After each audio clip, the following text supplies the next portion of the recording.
Queridos hermanos y hermanas, con el documento final hemos recogido el fruto de años, 3 por lo menos, en los cuales nos hemos puesto a la escucha del pueblo de Dios para comprender mejor cómo ser iglesia sinodal y a la escucha del Espíritu Santo en este tiempo. Hola, ¿qué tal? Bienvenidos de nueva cuenta a Despierta Cristiano. En esta ocasión estaré analizando sobre el texto final, sobre el sínodo de la sinodalidad, y dice que continúe el proceso en la escucha y el diálogo sinodales.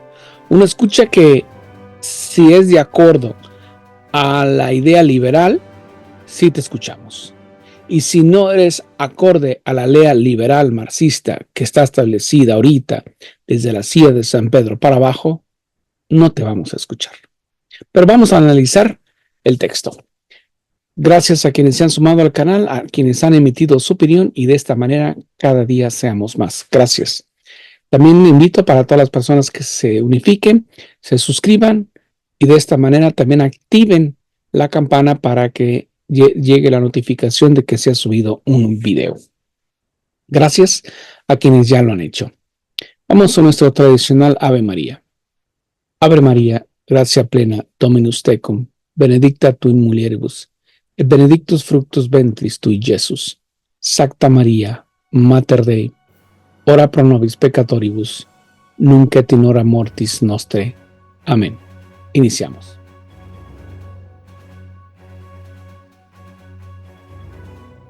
Bueno, pues todo lo que inicia, pues también tiene un fin.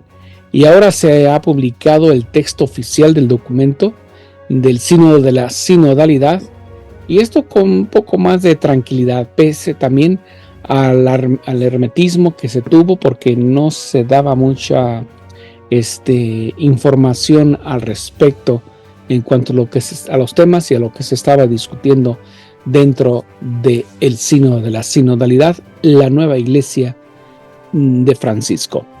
La línea se describe y se centra en 3 puntos: ecumenismo, la escucha y la renovación. No se habla de un cristocentrismo, pero sí se habla de ecumenismo. Escuchamos a todos que estén de acuerdo con nosotros, porque los que no están de acuerdo con ellos, o sea, con los liberales, marxistas, como Francisco y demás, pues no los vamos a escuchar. O sea, al sector, vamos a decir, conservador, ni en cuenta, ni invitado estaba. Entonces, la escucha, vamos a escuchar a quien nos salude, nos hable bonito, esté de acuerdo a nuestro alineamiento, etcétera. Renovación, pues más bien renovación de las estructuras. Si no se habla de la renovación del corazón, está dividido en 5 partes y 155 párrafos este documento, y Francisco anunció que no publicaría una exhortación apostólica sobre el sínodo. Generalmente eso es lo que antes se hacía. Se hacía el sínodo, vamos a decir, de los obispos, todos los obispos congregados, se llegaba a las conclusiones o al documento final y decir, esto es lo que sugerimos al Santo Padre. En esta ocasión, Francisco dice que no va a hacer ninguna exhortación, porque después generalmente los otros papas, pues se hacía el sínodo, se daba el documento, las sugerencias que le daban los obispos, y entonces me daba una exhortación apostólica, un documento en el cual, tomando esos consejos o esas ideas que se habían discutido en el sínodo, pues entonces se da un documento final. Ahora totalmente todo lo contrario, no va a hacer nada de eso, y porque dijo, textualmente les leo, es suficiente que hayamos aprobado el documento final, añadiendo que lo publicaría de forma inmediata, y así fue como se ha publicado este documento.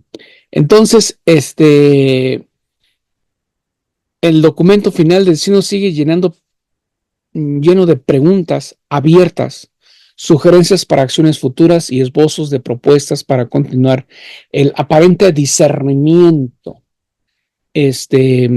Recuerden que esa es la ambigüedad de Francisco, que parece que dice una cosa, pero significan 4 diferentes, y entre ellas están totalmente en desacuerdo. Es probable que los defensores del colectivo LGBT se sientan decepcionados por el momento por haber obtenido resultados concretos, o poco concretos, mejor dicho, aunque el apartado 50 se hace algunas concesiones como se expone a continuación. El cardenal Jean-Claude Olorinch, que es uno de los dirigentes del Sínodo de la Sinodalidad, dice que hemos caminado juntos y ahora tenemos que caminar juntos en el futuro sobre el propio trabajo que se ha puesto en la mesa en la asamblea. Se coloca una, como deberíamos decir, como un reloj, tic, tic, tic, tic, en vez de ir avanzando, va retrocediendo, es decir, del 10, 9, 8, 3, 1, y luego algo va a surgir. Como así surgió el Fiducia Supplicans en diciembre pasado, o sea, del 2023. Así que, en cierto sentido, poco para un acontecimiento que ha durado 3 años, poco rimbombante, así es, así lo van a proyectar. Sin embargo, el papel de la mujer, cada apartado fue votado individualmente, siendo prácticamente todos aprobados.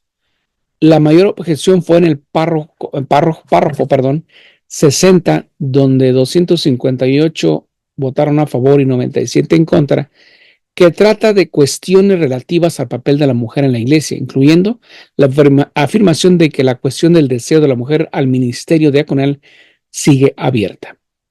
Ya en su momento lo publicó también el cardenal Fernández, en el cual él dijo, por el momento no, pero el estudio está abierto. O sea, algo más adelante en los próximos meses, tal vez en los próximos años, algo se les va a ocurrir y se van a sacar de la manga para poder hacer efectivo el ministerio diaconal a la mujer. El documento dice: las mujeres siguen encontrando obstáculos para obtener un reconocimiento en pleno de sus carismas, vocación y funciones en todos los diversos ámbitos de la vida eclesial. Tal escenario, dice, va en detrimento del servicio de la misión compartida en la iglesia. En consecuencia de todo esto, dice, pide la plena aplicación de todas las oportunidades ya previstas en el derecho canónico en relación con el papel de la mujer, particularmente en aquellos lugares en los que se sigue estando poco exploradas. No hay ninguna razón o impedimento que deba impedir a las mujeres desempeñar funciones de liderazgo en la iglesia. Lo que viene del Espíritu Santo no se puede detener. Esto es interesante. Están creando otra nueva iglesia y le achacan, le dicen, le pasan la responsabilidad al Espíritu Santo, que es lo que el Espíritu Santo eso quiere. Cuando en realidad los liberales eso es lo que quieren. Así que la cuestión del acceso de las mujeres al ministerio diaconal sigue abierta. Este discernimiento debe de continuar hasta que tenga cierta madurez, aceptación, poco a poco, más o menos. Para crear una ley se tiene que crear un ambiente donde todos estén de acuerdo y todos lo vean normal. Dice que la asamblea pide también presente más atención al lenguaje y a las imágenes utilizadas en la predicación, la enseñanza, la catequesis y la redacción de documentos oficiales de la iglesia, dando más espacio a las aportaciones de las santas, teólogas y místicas. Pero, ¿a quiénes van a calificar como santas, teólogas y místicas? Porque no creo que sigan los lineamientos que la santa, por ejemplo, Santa Teresa de Jesús, que es doctora de la iglesia, que es mística, ha dado. Santa Hildegarda, mucho más antigua que Santa Teresa de Jesús, que también es santa, mística y doctora de la iglesia. Yo lo dudo, porque esto que dicen santas, teólogas y místicas, pues lo más seguro, no es ya garantizado ni que va a suceder, pero lo van a llamar así porque estén de acuerdo a sus lineamientos liberales. Así que el futuro de la sinodalidad en torno a este tema Dice, el proceso sinodal no concluye con el final de la asamblea del sínodo de los obispos, sino que incluye también la fase de implementación. Señala también que el sínodo se enfrentaron al cansancio, a la resistencia del cambio, a la tentación de dejar que nuevas propias ideas prevalecieran sobre escucha del evangelio y la práctica del discernimiento, con una votación prácticamente mayoritaria o absoluta, no del 100%, pero 344 a favor y 11 en contra. La sinodalidad, escriben los miembros, exige arrepentimiento y conversión. Por eso queremos ser una iglesia misericordiosa, capaz de compartir con todos el perdón y la reconciliación que vienen de Dios, pura gracia de que no somos dueños, sino solo testigos. Esto obtuvo una votación de 344 a favor contra 11 en contra. Esos otros 11 podrían algo también que decir, pero no los van a escuchar. Así es, Francisco, escucha a los que ahora sí, los que les cantan bonito. El texto aboga para también mantener el estilo sinodal de la vida eclesial a todos los niveles, desde las iglesias locales hasta el papado. De tal manera, dice el texto, la sinodalidad implica reunirse en todos los niveles de la iglesia para la escucha mutua, el diálogo y el discernimiento comunitario. O sea que ya no, poco a poco están quitando el aspecto jerárquico de la iglesia católica, sino para que sea un discernimiento comunitario. Aquí está el mal, vamos a decirlo así. Esto ocurrió con un voto de 340 a favor y 15 en contra. El texto atestigua que la sinodalidad ha revitalizado el ministerio y la vida de la iglesia, redescubrir la raíz de las variedades de carismas, vocaciones y ministerios. Pero se practica con humildad, el estilo sinodal permite a la iglesia ser una voz profética en el mundo de hoy, atestigua según el documento, y obtuvo una gran mayoría de 350 votos a favor contra 5 en contra. También se habló entre la liturgia y la sinodalidad, diciendo que ambos son escucha. Aquí está el twist, ¿cómo le diría? La apertura hacia otros ámbitos, al que se le ocurre traer un rito, hágalo, trágalo, se lo revisamos, se lo aprobamos. Esto es así. Por ejemplo, la liturgia como escucha de Dios y la sinodalidad como escucha de Dios. O sea, Dios va a escuchar la liturgia y también va a escuchar la sinodalidad, que es lo que practica su pueblo. O sea, lo que llaman el pueblo de Dios. O sea, en el escritorio suena rimbombante y bonito, pero vamos a la práctica. Así que profundizar, dice textualmente, el vínculo entre liturgia y sinodalidad ayudará a todas las comunidades cristianas en la diversidad de sus culturas. Aquí viene el engaño hacia el encerramiento de posiblemente nuevos, o sea, se abre la puerta a nuevos rituales, mínimo la ventana, o ritos, mejor dicho. Dice, se los vuelvo a repetir, profundizar en el vínculo entre la liturgia y la sinodalidad ayudará a todas las comunidades cristianas en la diversidad de sus culturas y tradiciones a adoptar estilos celebrativos que hagan visible el rostro de una iglesia sinodal. Es decir, esto fue una votación de 312 contra 43 que votaron en contra. Interrogando sobre este punto durante la sesión informativa del sínodo del sábado por la noche, Hollerich declaró que no había planes para una revolución litúrgica. No hay planes, pero ya los tienen, obviamente.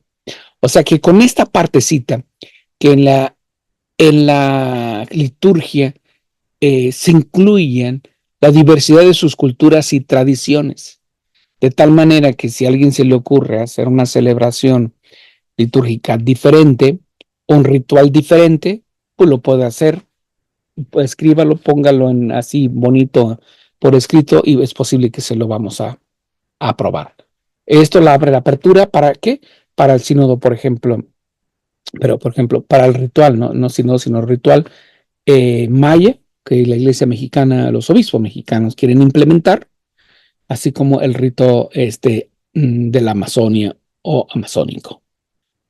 Un rito totalmente. Es una cachetada, una bofetada a todos los miles de misioneros que vinieron a lo largo de siglos, desde que empezaron a llegar al continente americano, desde Argentina hasta Alaska, porque ellos no cambiaron la liturgia, siguieron con la liturgia tal como lo había establecido, sobre todo el Concilio de Trento. Entonces, no lo cambiaron, siguieron con el mismo rito. Imagínate que se les hubiera ocurrido en ese entonces, no, vamos a hacer sinodales, vamos a hacer apertura en la diversidad cultural y tradiciones de los pueblos. Me digo que un rito maya, un rito olmeca, un rito chichimeca, un rito azteca o mexica, un rito aztlán, un rito yaqui, amazónico. Pues ahí se le han pasado, se les hubiera acabado la vida y no se hubieran quedado en puros ritos, tratando de inventar ritos. Sin embargo, todos sabemos, por ejemplo, Fray Junípero Serra, que es vamos a decir, el predicador, el fundador de muchas poblaciones, tanto en la Baja como en la Alta California, principalmente en la Alta California, en lo que es hoy California de Estados Unidos, se hubiera puesto a inventar cada cosa rara, pues nunca había acabado y la vida se le había acabado a él, ¿no? Así que hasta el momento, dice el documento, no hay ningún plan para sustituir a los sacerdotes por los laicos o laicas, solo para hacerlo un poco más participativo. Aquí ya viene el twist. No lo vamos a hacer así, pero vamos a hacerlo más participativo. En la práctica, no lo entiendo cómo lo puede hacer desde el punto de vista litúrgico, ¿sí? ¿Cómo lo van a hacer? Ya, por ejemplo, si va a ser participativo con laico o una laica, pueda levantar el cáliz y decir junto con el Padre, este es el cuerpo de Cristo, la sangre de Cristo, etc. O sea, ¿cómo va a ser eso? Así que, obviamente el análisis es largo, podría ser más largo, pero vamos al papado, concilios obligatorios, y toma de decisiones. Mucho debate durante el sínodo se hizo, donde la propuesta de que las conferencias episcopales tuvieran autoridad doctrinal. Es decir, hubo mucho debate en entorno y aquí hice un video donde deja de ser, vamos a decir, jerárquica, y la jerarquía es la que establece, la iglesia es la que establece la doctrina. Ahora, vamos a decir, cada conferencia episcopal tiene esa autoridad doctrinal para decidir doctrinalmente algo. Y esto va a ser un desorden más del que ya hay. Por ejemplo, también se pidió que los concilios de los distintos niveles de la Iglesia Nacional fueran obligatorios, imponiendo así un estilo sinodal de ejercicio centralizado en la autoridad. De tal manera que las conferencias episcopales tienen esa autoridad, pudieran tener esa autoridad doctrinal. Imagínate que un país apruebe, ok, todas las personas del mismo sexo pueden casarse. Ya, les organizamos un sacramento. Un país dice que sí, o sea, una conferencia episcopal de un país dice que sí, la conferencia episcopal vecina va a decir que no. ¿Qué van a hacer los que quieren obtener ese, vamos a decir, ese sacramento, entre comillas? Pues van a brincar la frontera. Se van a ir para allá, se casan, reciben el sacramento y regresan a su casa. Entonces, ya como va a ser mucha población, mucha presión para que ya donde han regresado y no se ha aprobado, pues se apruebe. Eso, pues, carece de autoridad el Papa en sí como tal, como el jefe de la iglesia. Así que, desde el punto de vista de este documento, afirma que el poder del Papa no puede ignorar una orientación que surja a través de un discernimiento adecuado dentro de un proceso consultativo, especialmente si este es realizado por órganos participativos, y hubo una votación mayoritaria, o sea, abrumadora. Este es en el párrafo o numeral número 92, y recibió una votación de 316 sobre 39 que votaron en contra. Les repito, El Papa no puede ignorar una orientación que surja a través de un discernimiento adecuado dentro de un proceso consultativo, especialmente si este es realizado por órganos participativos. Es decir, así a la manera práctica, hay como una mesa directiva. La mesa directiva se opone a lo que quiere decir el Papa como autoridad jerárquica. Entonces el Papa no puede ignorar, ya no lo puede hacer, y está atado a las manos a lo que diga la mesa directiva, consultativa, como dicen, o participativa. De tal manera que ya no es la Iglesia Católica. El pasaje añade un llamamiento. ¿Esto cómo lo va a hacer? Pues renovando el derecho canónico para eliminar la expresión voto consultativo con el fin de ordenar el estilo de toma de decisiones compartido por el Papa y los órganos consultativos.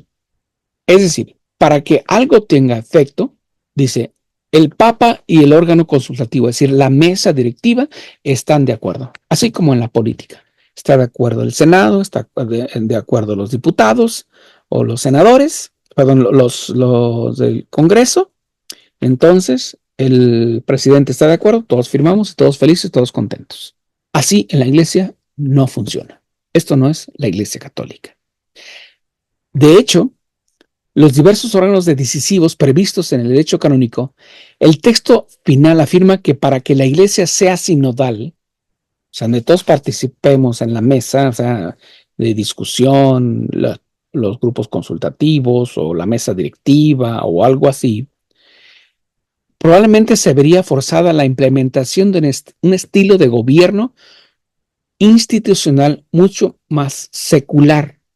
Aquí está el peligro. Y esto es el numeral 104, donde recibió una votación abrumadora de 329 contra 26 votos. Así que, de modo muy probable, la implementación, le repito, de un estilo de gobierno en la Iglesia institucional mucho más secular. O sea, que ya no va a ser jerárquica, ya va a ser participativa, gobierno institucional. El documento también destaca acá una sana descentralización de una inculturación efectiva de la fe. Para ello, las conferencias episcopales recibirán un mayor reconocimiento junto con los consejos provinciales y plenarios en la línea que se propone por ciertas voces del sínodo, y también recibió una gran mayoría de aprobación. Obviamente el documento es largo, y había que analizarlo por partes, desde diferentes ángulos, puntos de vista, etcétera, etcétera. Pero este es un esbozo muy genérico. Aquí les presento el documento para que en las diferentes sesiones que tiene el mismo documento. Poco a poco vamos a ir analizando estos aspectos de este documento, donde es lo que como dicen en inglés, es tricky, tiene sus puntos, como dices, como que esto ya no es católico. En fin, este es un esbozo general del documento que se presentó como documento final del sínodo de la sinodalidad, que finalmente termina. Ahora viene la aplicación. Habrá que sacarlas, hay que esperar en las próximas semanas, sobre todo meses, con qué sorpresas la autoridad jerárquica desde el Vaticano va a salir o sacarse de la manga para justificar lo que quiere hacer. Así que espero haber explicado un poco al respecto sobre este documento, y esperemos que va a haber muchas preguntas. Hay muchas preguntas, no se preocupe. Se van aclarando conforme el tiempo, y vamos a ver cuál es la verdadera intención, porque de estos que están sentados de la silla de Pedro, marxistas, liberales, una cosa es lo que dicen y otra cosa es lo que hacen. Así que hay que poner atención a lo que hacen más que a lo que dicen. Así que, hermano católico, ¿usted qué opina al respecto? Muchas gracias por su atención. Nos vemos en la próxima, y su opinión es muy válida y se agradece de antemano. Gracias.